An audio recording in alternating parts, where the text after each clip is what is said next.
힐링 토크 회복의 정선입니다. 하나님을 얘기하는 방법이 참 여러 가지가 있는 것 같아요. 여러 사람을 통해서 또 여러 가지 형식으로. 근데 전 아무래도 대중문화 일을 하다 보니까 조금은 드라마가 있고 이야기가 있고 그런 이야기에 좀 더 끌리는 것 같아요. 영화나 노래. 여러분 어떠세요? 자, 오늘 모실 이분 참 중요한 도구로 중요한 배달의 업무를 하시는 분입니다. 하나님의 일을, 하나님의 말씀을 이렇게도 자신의 일을 열심히 하면서 또 전달할 수 있는 거구나. 아마도 많은 청년분들께 일과 사역이라는 개념을 놓고 한 번 더 생각을 해보고 정리할 수 있는 계기가 되지 않을까 합니다. 자, 영화 감독 김형엽 감독님 모셨습니다. 어서 오세요. 반갑습니다. 올해 개봉한 영화 아빠는 딸을 연출한 영화감독 김형엽. 그는 늘 힘든 영화 촬영을 진행하면서 하나님이 함께 하심을 체험하고 있다는데 사람들에게 감동을 주는 영화를 만드는 김형엽 감독의 회복 스토리를 시작합니다. 형엽 발음이 힘들지 않을까요? 이슈가 되게 많이 됐어요. 좋은 이슈도 있고 나쁜 이슈도 있었고 어쨌든 이슈는 굉장히 중요합니다. 기대가 없는 영화였었거든요. 영화 자체가 자라나고 있다라는 느낌을 공감을 일으키고 뭐라도 좀 이렇게 생각에 약간 변화를 줄 수 있는 영화, 그런 영화가 필요한 시기가 아닌가 하는 생각을 많이 하고 있습니다.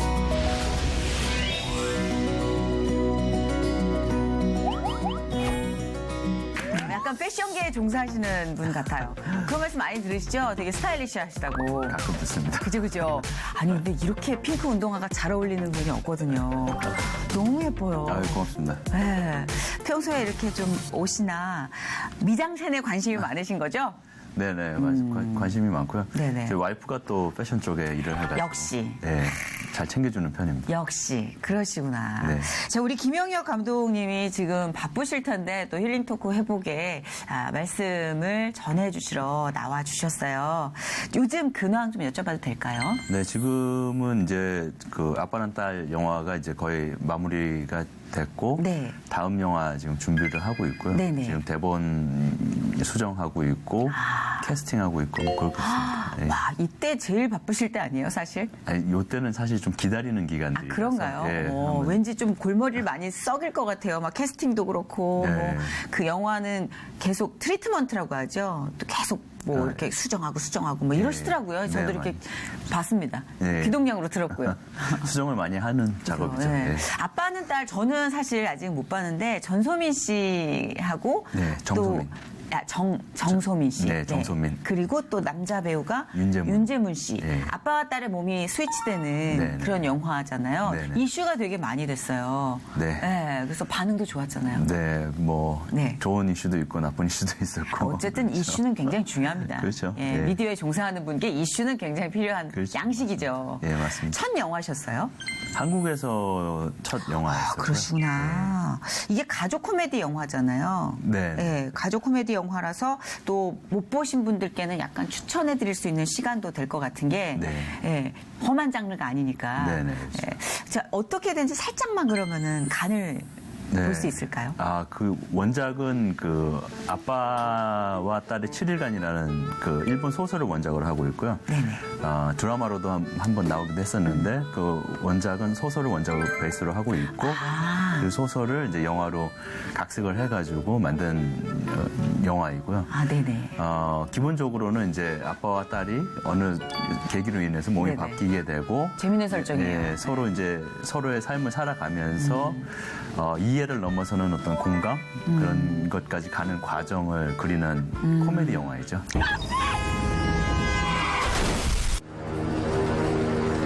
아빠? 저 일이냐? 계단 올라갈 땐 가방으로 가려야지. 아래서 다 보인다고. 그렇게 걱정되면서 왜 이렇게 짧게 입고 다녀? 아빠는 아빠 딸이 다리 짧아 보이면 좋겠어. 일단은 이 영화를 만드신 그 이유가 굉장히 따뜻했어요, 울림이. 네. 예, 아빠와 네. 딸의 서로의 마음을 좀 잘 들여다보기 위해서다고. 그렇죠. 네. 따님 있으세요, 혹시? 아니요, 저는 아직은? 없습니다. 근데 엄마하고 딸하고 달리 아빠랑 딸은요, 또 많이 담이 있어요. 그렇죠. 예, 예, 저도 굉장히 서먹한 건. 꽤 오랜 시간 아버지랑 서먹한 시간을 보냈었는데 좀 그냥 가벼운 마음으로 시작했다가 좀 여운이 묵직하게 남는 영화라는 분들이 많이 계시더라고요. 네, 그렇게.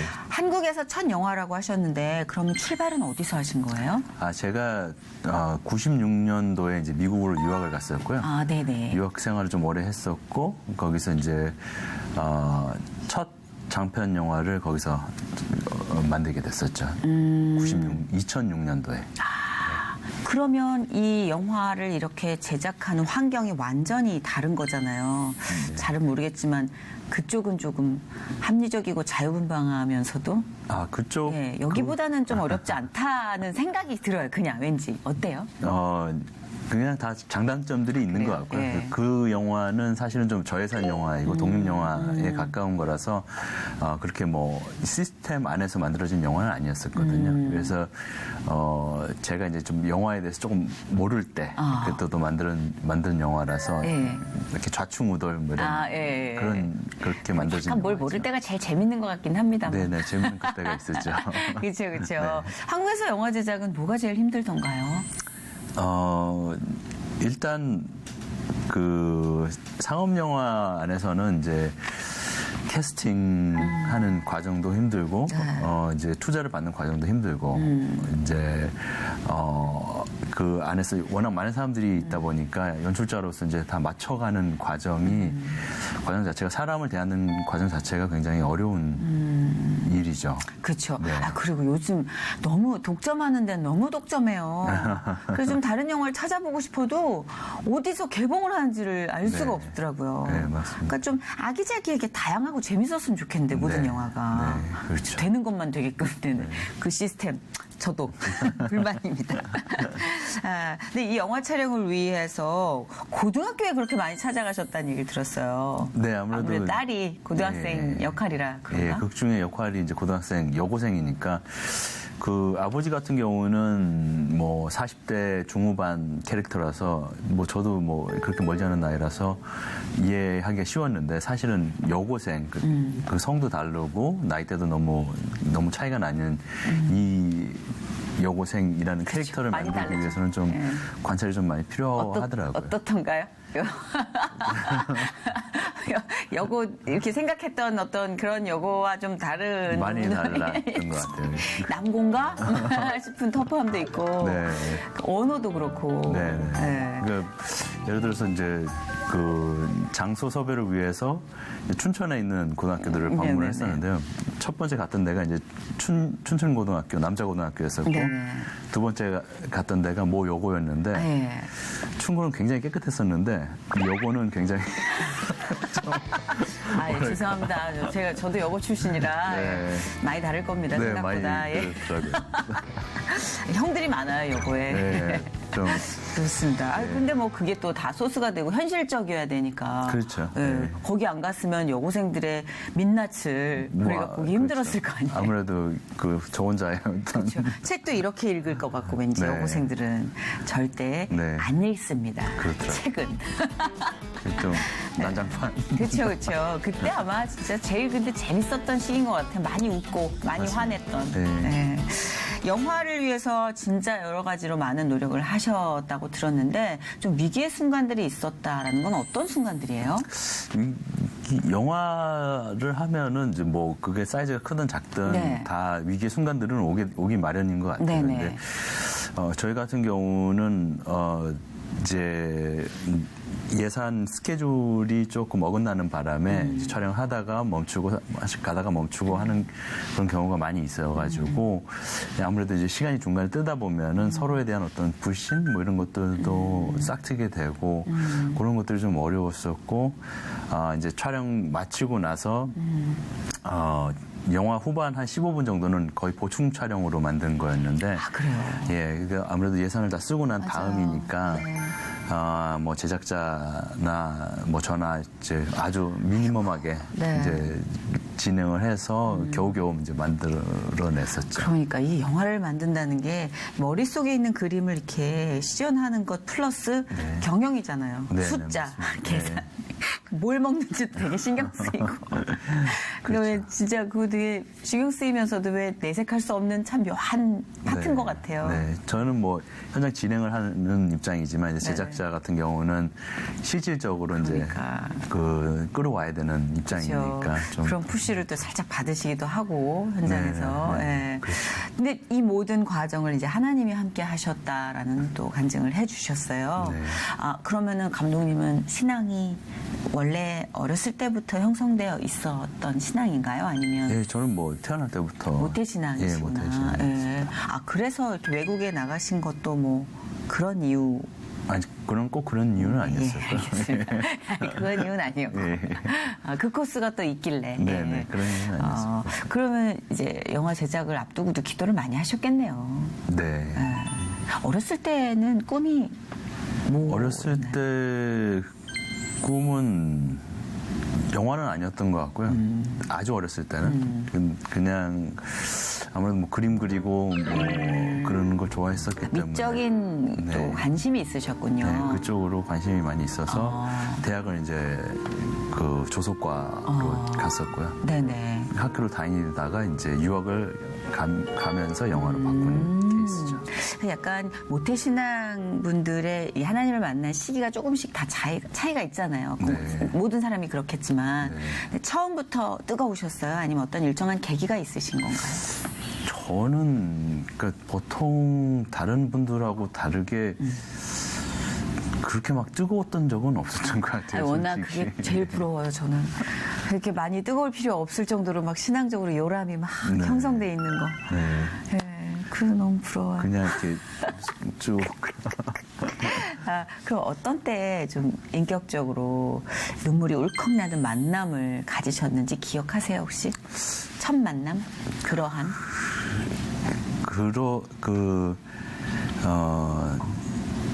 그런 조금 다른 이야기이긴 한데요.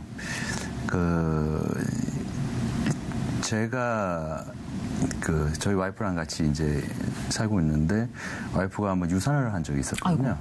근데 그때가 아마 되게 굉장히 괴로웠던 힘들었던 네네네. 시기였던 것 같아요. 첫 번째 어쨌든 이제 저희한테는 처음으로 생긴 그럼요, 아기였었고 그럼요. 이제 유산이 됐었는데 그때 굉장히 좀 힘들었었는데 굉장히 힘들어지면서 왜 마음속에서 일어나는 그런 반감 어떤 뭐 이런 내가 그렇게 기도를 했는데 뭐 이런 약간 배신감이 있어요, 인간적으로 봤을 그런 때는. 인간적인 네. 배신감 그런 것들 과연 그 넘어서서 이제 과연 신은 존재를 하는가 뭐 이런 거기까지 가게 되는 거죠. 의심까지도 가게 되는 그런 어떤 이런 과정이 있었는데 그 안에서 그러니까 결과적으로 느꼈던 거는 나의 어떤 괴로움도 이런 바운드리 안에 존재한다는 그런 느낌을 받게 됐어요. 아, 예. 받게 되는 순간이 있더라고요. 그래서 그 바운드리 안에서 제가 암만 힘들어도 암만 기뻐도 그 바운드리 안에 있는 거구나라는 생각을 하게 되면서 좀 마음이 좀 편해졌던 것 같고요.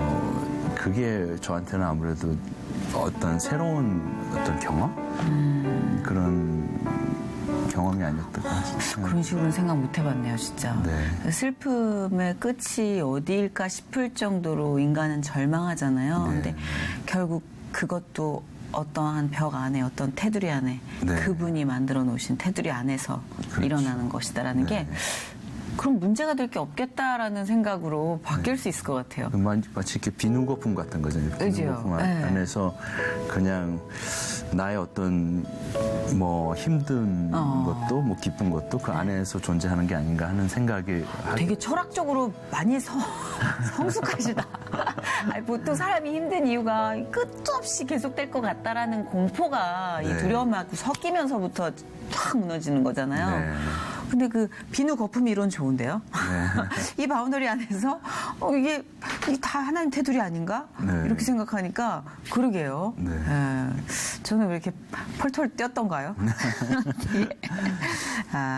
근데 영화 제작하면서 이렇게 하나님께서 함께 하시는 느낌, 그 호흡은 어느 때 이렇게 좀 절박하게 많이 느끼신 거예요?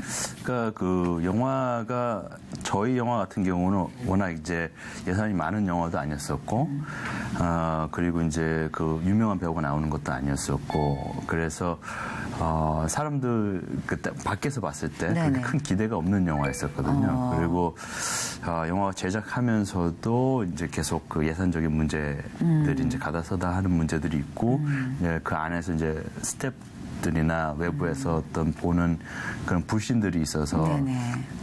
사실 많은 사람들이 이 영화가 끝이 날 거라는 생각을 안 했었거든요. 그냥 하다가 흐지부지 될 네, 거다. 흐지부지 그렇게 될 거다. 엎어지는 영화가 꽤 있거든요. 그렇죠. 네. 영화에서는 그런 맞아요. 경우가 많이 있으니까. 그럼요. 근데 그 쭉 진행이 되면서 느꼈던 건 저도 사실은 약간 그런 의심 아닌 의심? 이게 이러다가 그냥 엎어지는 건 아닌가 하는 그런 생각을 많이 했었는데 이제 어느 정도가 지나면서 보게 된 것은 마치 이게 그냥 이 영화 자체가 그냥 제가 뭘 해서 만들어지는 게 아니라 그냥 스스로 이렇게 자라나고 있다라는 느낌을 어느 순간 이제 받게 됐었거든요. 그러면서 그 이후에 이제 더 많은 어떤 위기들, 더 많은 어떤 그런 그 상황들이 발생을 했는데 그 안에서 이제 점점 그 믿음 같은 게 생기더라고요. 이거는 끝날 영화고 이거는 이 영화 자체가 만들어진 이유를 가지고 만들어졌고 이 영화가 만들어진 이유대로 보여질 것이다라는 그 확신이 생기면서 그 몸은 굉장히 힘들고 정신적으로도 힘든데 이제 마음은 좀 편해지는 그런 계기가 있었죠. 보통 이게 상상으로 이렇게 그려내시는군요. 저는 그 말이 되게 와닿았어요. 이 영화가 스스로 잘하고 있다라는 그 네. 그 어마어마한 이 깨달음. 네. 그렇죠. 네. 그렇게 생각하면 되는데 왜 그러니까 그렇게 안 되고 내가 이렇게 생각을 할까요? 그 전에 만들었던 영화가 이제 선물이라는 영화였었는데 네네. 그거는 이제 그 LA에 있는 나눔선교회 청소년 마약 그 재활 선교 단체를 네. 이제 배경으로 해서 만들어진 영화였었거든요. 네네네. 근데 그 영화 같은 경우는 제가 만들면서 네. 그게 그때 당시 돈으로 이제 투자해서 하신 게 한 뭐 1억 5천? 우리나라 돈으로 한 1억 5천 해서 아주 저예산이죠. 그래서 만들면서도 이거는 어떤 용도로 쓰일까 하는 궁금증이 있었는데 네네. 한 번은 이제 LA에서 상영을 하고 있는데 그때 이제 제가 극장 뒤에 앉아 있었는데 스크린에서 영화가 나오는데 영화가 시작하자마자 어떤 한 분이 그 중년 여성분이었었는데 그분이 그 중간 좀 앉으셔가지고 영화가 시작하자마자부터 울기 시작하시는 거예요. 정말 거의 대성통곡을 하면서 그래서 근데 저는 이제 뒤쪽에서 보고 있었는데 그 모습을 보면서 이 영화는 저분을 위해서 만든 걸 수도 있겠다 하는 생각이 들더라고요. 그래서 좀 그때부터 좀 다른 접근 그러니까 어떤 많은 경우에 이제 돈을 목적으로 하고 있고 사실 돈도 굉장히 중요한 거고 그걸 이제 다시 돌려줘야 되는 거는 어떻게 보면 영화를 만든 사람의 의무이지만 또 다른 면에서는 영화가 만들어질 때는 그렇게 목적하시는 사람들이 있지 않을까 하는 생각이 또 들더라고요. 네. 너무 알아요. 저희는 뭐 영화는 아니지만 저희 스스로가 그런 콘텐츠이기 때문에 무슨 어떤 프로그램을 할 때 이건 무슨 의미가 있을까? 네. 이건 어떤 의미가 생길까라는 생각을 저도 뒤늦게 하게 되는데 그 마음을 어느 정도는 이해를 할 수 있을 것 같아요. 네. 그러니까 감독님께 있어서 영화가 바로 문 앞에 있는 목표가 아니라 이제 도구가 되는 순간이었네요. 네, 이 그렇죠. 도구로 네. 누구에게 전달해 줄까? 네. 그건 엄청난 각성이잖아요. 그렇죠. 인생의 각도를 바꾸는. 네. 그렇죠. 그렇게 많은 사람들이 또 그렇게 고생을 하면서 뭐 싸우기도 하고 하면서 어떤 결과물을 만드는데 이 한 명을 그때 그 울고 계셨던 그분한테 뭔가 마음이 전달이 될 수 있다면은 이 일련의 과정들 이렇게 누가 투자를 하고 힘들여서 만들어지고 하는 이 일련의 과정들이 이분을 위해서 한다는 것도 의미가 있다라는 생각이 그때. 근데 그 깨달음이 이제 행동으로 이렇게 계속 실천이 되기가 쉽지가 않은 게 분야 자체가 영화 감독이시잖아요. 네. 흥행을 고려 안 할 수가 없고. 그렇죠. 흥행은 정말 속된 말로 머릿수라고 하잖아요. 그런데 그 의미를 하나님께서 일찌감치 확 가슴속에 각인을 시키셨네요. 네, 예, 네. 그런 리스크가 있는 직업군이기 때문에 그러셨나 봐요. 예. 흥행이라는 것 자체가 사실은 뭐 잘 아시겠지만 좀 어떤 천재도 예측을 못하는 거잖아요. 절대 예측 못하는 네, 어떤 컨텐츠가 어떻게 흥행이 될 거라고 맞아요. 계산을 하고 가는 경우 네. 뭐 대부분 그렇게 계산을 하지만 네. 그대로 되는 경우가 거의 드물잖아요. 맞아요. 저희 감독님의 이력이 이렇게 영어로 되게 많아가지고 제가 아까부터 이거 어떻게 소개를 해야 되지? 계속 이렇게 헐커들컥 보면서 얘기 들으면서 이거 어떡하지? 막 이랬는데 그래서 소개를 드려야 될 것 같아요. 도와주세요. 자, 우리 김영엽 감독님이 외국에서 이제 아까 말씀하셨듯이 공부를 많이 하셨는데 콜롬비아 컬리지 시카고 그리고 필름 앤 비디오를 마치고 이게 필름 앤 비디오와 콜롬비아 컬리지 시카고가 다른 별개의 아니 컬럼비아 컬리지 안에서 이제 필름 앤 비디오 전공. 예. 그러니까 이런 거 도와주셔야 돼요. 우리는 일단 영어로 써 있으면 일단 다 띄워놓으니까. 예. 그리고 아메리칸 필름 인스티튜트 그리고 여기서 디렉팅과 MFA 대학원, 그러니까 디렉팅을 배우고 전공하고 MFA 대학원. MFA는 저 학위가 MFA가요? 오, 어떤 학위예요? 이게 F는 필름인가요? 아니요, Master Degree of Fine Arts라고 대학원인 거죠, 한국으로 치면. 네, 알겠습니다. 하여튼 대학원이군요. 예. 그러니까 이게 콜롬비아 콜리지 시카고에서 필름 앤 비디오 과정을 마치고 네. 아메리칸 필름 인스티튜트에서 디렉팅 공부를 하시고 그리고 MFA를 이제 거기가 수료를 이제, 하셨다. 네, 그게 MFA 과정이니까. 요게 디렉팅이요? 예. 여러분은 정리가 되셨을 겁니다. 저도 이제 정리가 됐습니다. 요 세 줄이 그렇게 어려웠어요? 그리고 미국 프로덕션에서 영어 교육 프로그램 헬로 콩글리시를 제작하셨다고요? 네. 이거 너무 재밌어 보여요. 헬로 콩글리시. 그 시카고 있을 때였는데요. 이제 대학 졸업하고 나서 그 이민 1세 분들, 그 어르신들은 사실은 영어가 그렇게 어렵거든요. 그렇죠. 예. 그래서 이제 보통은 그 브로큰 잉글리시로 이제 대화를 하고 이제 일상에서도 좀 어려움을 겪고 있는데 그분들을 위한 어떤 영어 교육 프로그램을 하나 만들면 어떨까 하는 생각이 들어서요. 아이디어 재밌다. 네, 그래서 1세들을 위한 뽀뽀뽀 그런 컨셉으로 영어 교육 프로그램을 만들었어요. 그 반응 좋았을 것 같아요. 네, 그죠. 많이들 보시고 좋아하셨죠. 그렇구나. 그 뭐 다수의 텔레비전 프로그램을 제작하고 연출하면서 아까 말씀하신 2006년이었네요. 그 시카고 한인 최초의 장편 영화였죠. 선물로 데뷔를 하신 거죠. 네. 그 미국의 다수 영화제에서 수상을 하셨어요. 그런 다음에 이제 한국으로 오셔서 아빠는 딸로 정식 데뷔를 하신 거죠. 네. 현재는 우송대학교에서 방송 미디어 학부 겸임 교수로 학생들을 가르치고 계시네요. 그 성격이 맞으세요, 적성에? 교수님을 하시기에는 약간 샤이하신 것 같아요. 그러니까 수줍음이 많으신 것 같은데, 이 핑크색 운동화처럼. 뭐. 괜찮으세요? 네, 학생들이 많이 좋아합니다. 좀 똘망똘망하고 또 짓궂고 직설적이고 에너지가 있잖아요. 아니, 뭐 잘 따라주고 있고요. 또 가르치는 것도 재미가 있어서. 참 약간 얌전한 성격에 비해서는 엉뚱한 선택을 많이 한다라는 말씀 들으시지 않으세요, 혹시? 네, 좀 그런 편입니다. 아니, 왜냐면 갑자기 미술 좋아하셔서 조소를 전공하셨다가 영화로 확 가셨어요. 계기가 있었나요?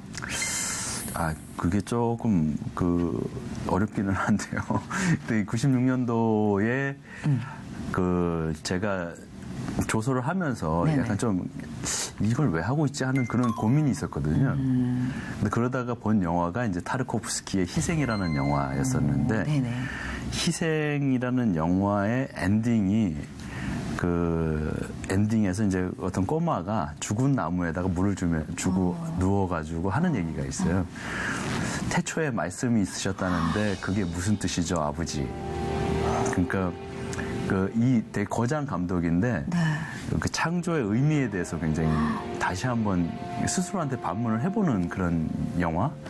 끝까지 자기도 이 질문 때문에 영화를 계속 만들었던 그런 것 같은 메시지 그런 걸 받아서요.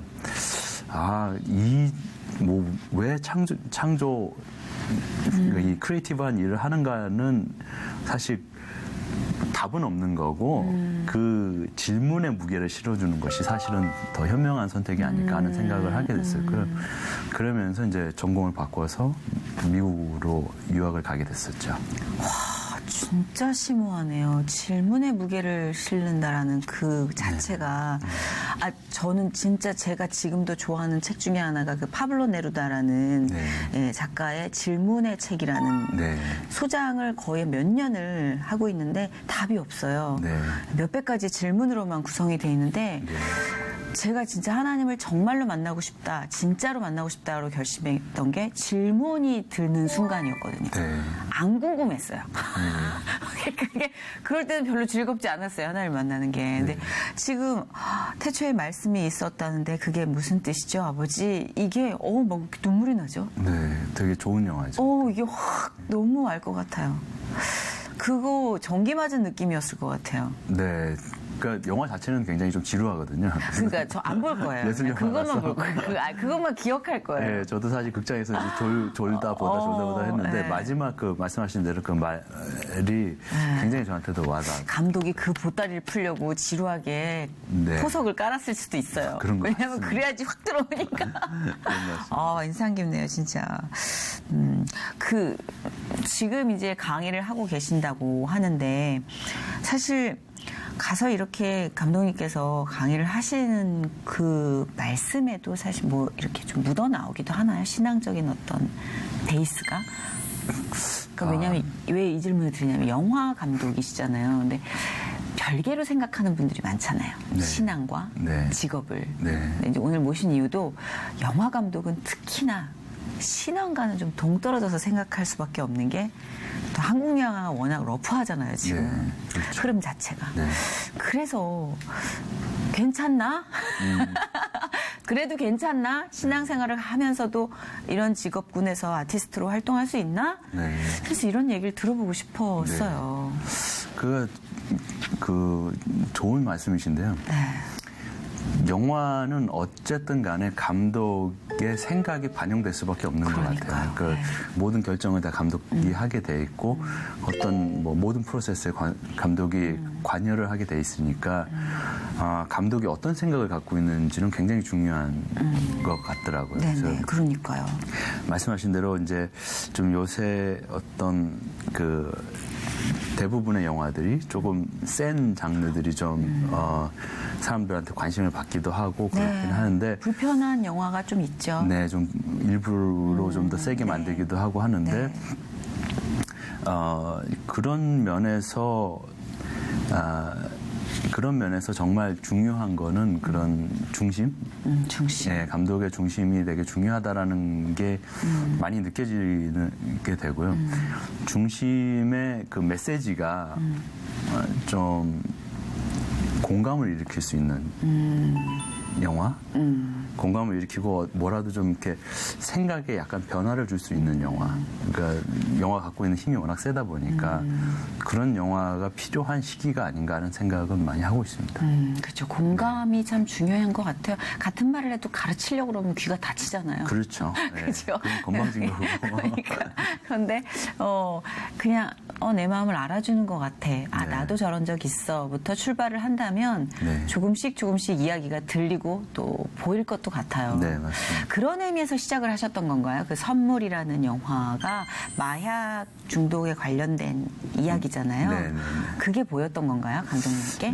그 선물이라는 영화는 사실 가족의 회복에 관한 이야기였었거든요. 처음에 이제 가족이 파괴되고 이제 회복이 되어가는 과정을 통해서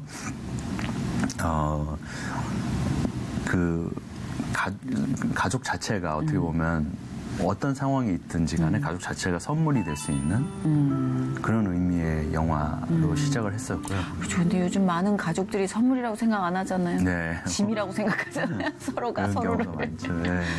그런 걸 좀 환기해 볼 수 있는. 네, 그런 근데 그 어떤 마약 중독에 관련돼서는 미국에 가셔서 좀 그게 눈에 띄고 관심이 생겼던 거예요. 실상이 참 심각하다고 들었거든요. 저는 네. 우리나라도 그렇고 생각보다 마약을 중독되어 있는 분들이 마약에 중독되어 있는 분들이 많더라고요. 네. 그 마약에 이제 여러 가지 종류가 있는데 네.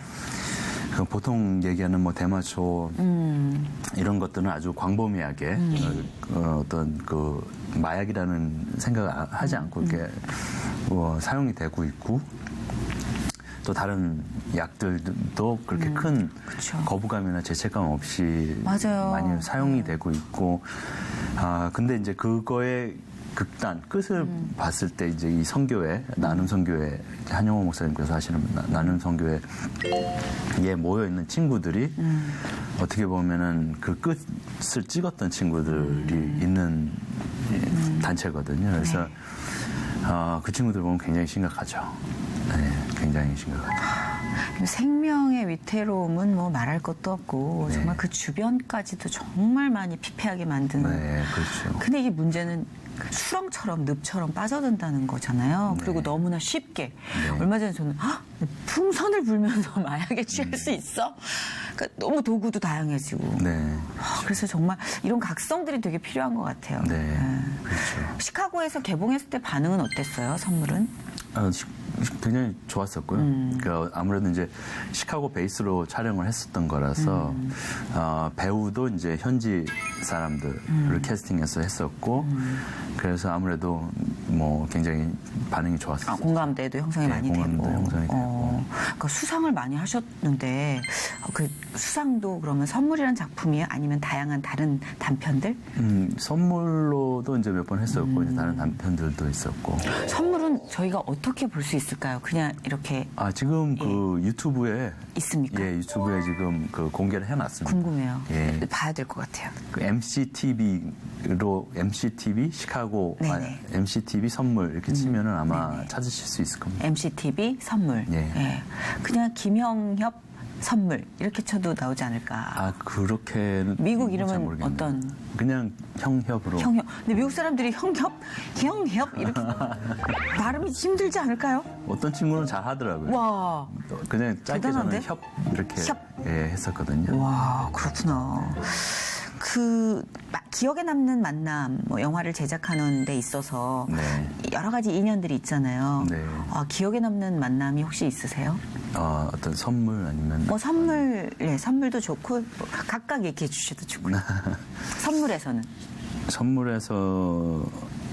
선물에서는 아무래도 이제 그 한영호 목사님 하고 나눔 선교회. 네, 거기 이제 전도사님으로 계셨었던 이제 데이빗 킴이라고 스스로 이제 그 마약도 했었고 이제 갱 활동 거기는 다 그 사역자들도 다 그런 네네네. 분들이시니까 예. 과거의 경험이 있는 분들. 네, 그런 분들.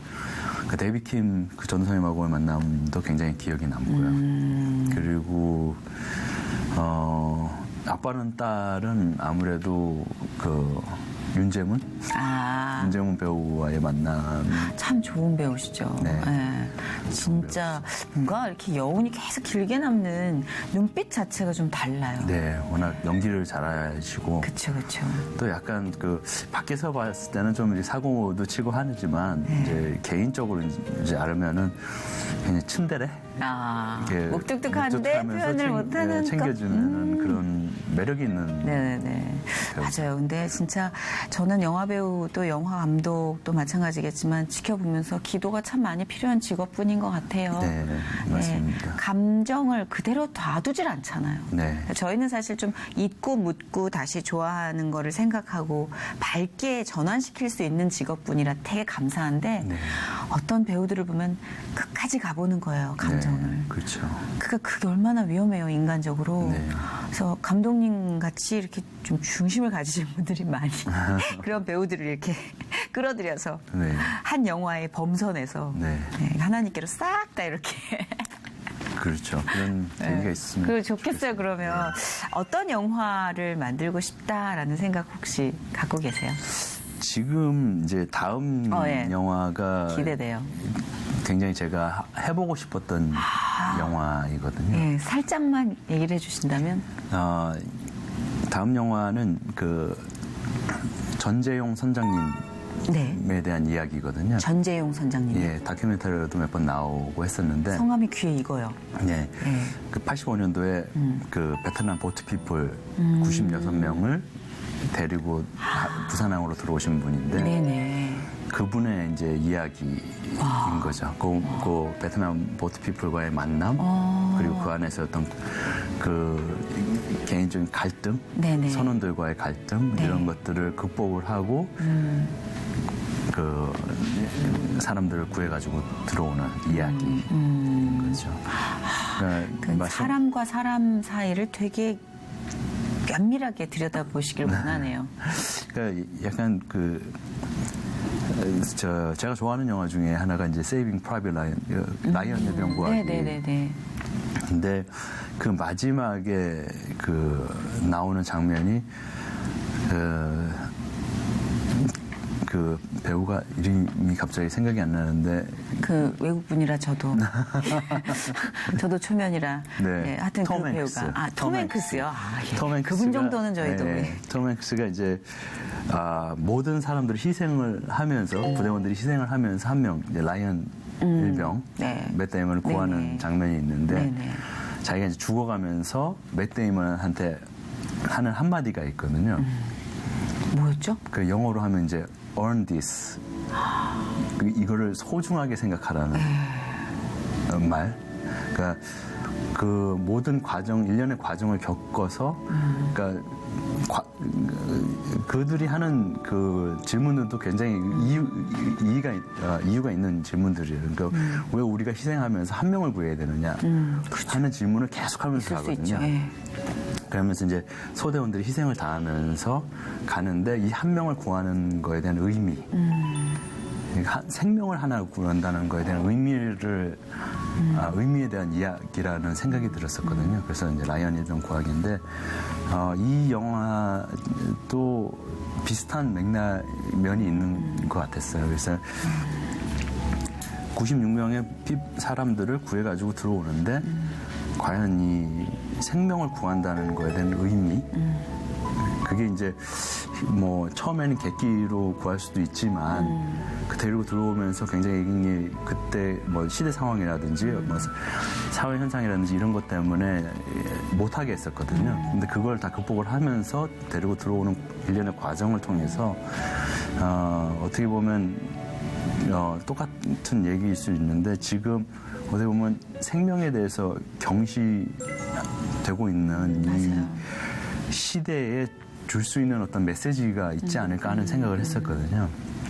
그래서 너무 감사한 소재고 저한테는. 아, 그렇네요. 네, 그리고 이제 제가 전재용 선장님도 개인적으로 뵀었고 그 96명 그 보트피플에 있는 그 96명 중에 피터 누웨인이라는 그분도 얼마 전에 이제 LA 가서 뵙고 왔는데 이 두 분의 어떤 그 관계가 그러니까 보통 사람들은 그냥 일반적으로 누가 누구를 구해가지고 와서 가질 수 있는 그런 관계가 아니라 굉장히 특별한 어떤 관계?